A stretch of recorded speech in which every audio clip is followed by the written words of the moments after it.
Where's Mercer? Go to hell.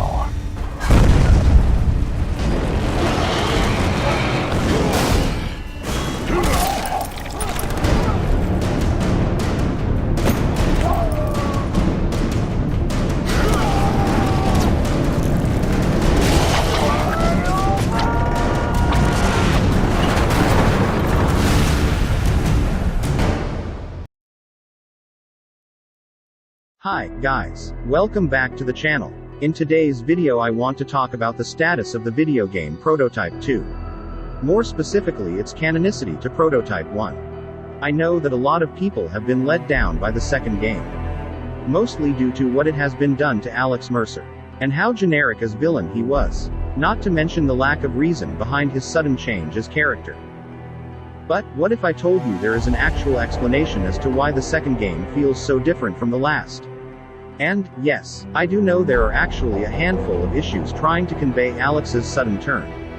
But in this video I will obviously focus on the game alone. After all, Prototype 2 has been created before the comics and the writers responsible for it had something else in mind. If you take your time to search through my Prototype playlist, you will find out the video containing information as to why Prototype 2 is in fact a remake sequel. However, I felt the need to make a more detailed video because the first does not seem very elaborative and supported by reasonable arguments.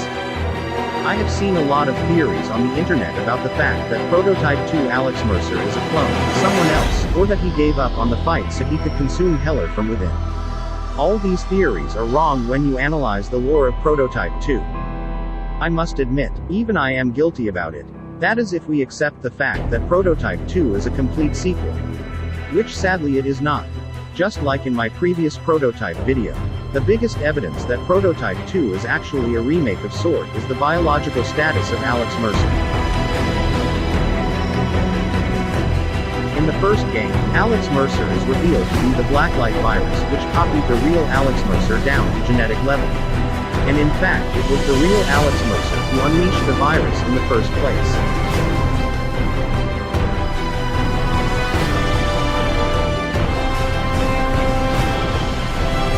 I see a lot of people making theories, yet they never bothered to check out the Prototype 1 recap found in Prototype 2.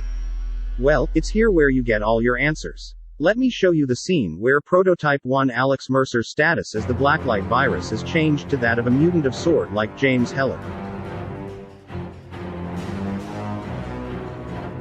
Operations continued until 2008, when a Gentech scientist by the name of Alex Mercer, apparently in a fit of delusional paranoia, stole a vial of the Blacklight virus. Put down the vial and back away! And released it. We thought the virus had killed him. We were wrong. It transformed Mercer, giving him superhuman abilities.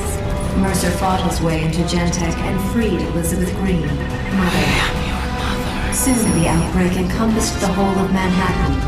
Nothing we did could contain it.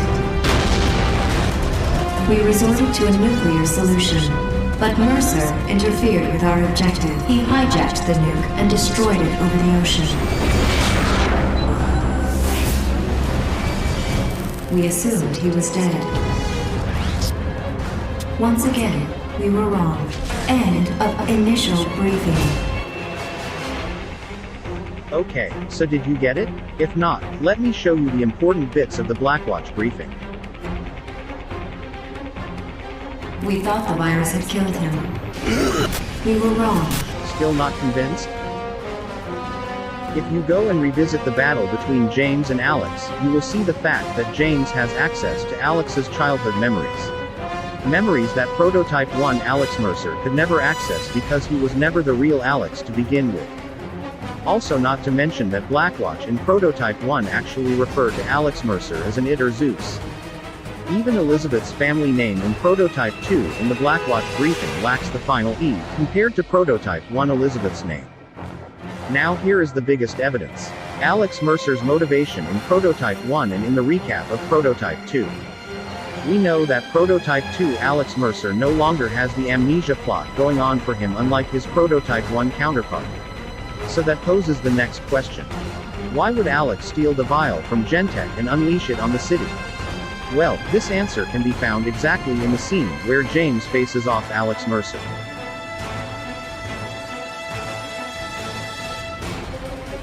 Scary. You just don't get it, do you? I gave you everything, and this is how you come to me. Can't you understand what I'm doing? Humanity is stagnant, dying. I would give it one body, one mind. Think about it. No more conflict. No more disease. No more suffering. Don't you see? I'm giving it a second chance! And there are other things I want to talk about. When you rewatch the Prototype 1 recap, there's no mention about the Supreme Hunter at all. In fact, there is no scene with Alex regenerating from the nuke. And the explanation for that is the fact that in this timeline or reality, the Supreme Hunter never existed. And that would have allowed Mercer to safely dispose of the nuke and not being affected by its blast radius. The developers knew it, and that is why in the remake, James is able to consume Mercer. Now when you take a look at it from a remake perspective, you can make yourself a picture about why Alex freed Elizabeth in the Prototype 1 recap. He actually wanted Elizabeth to infect the city.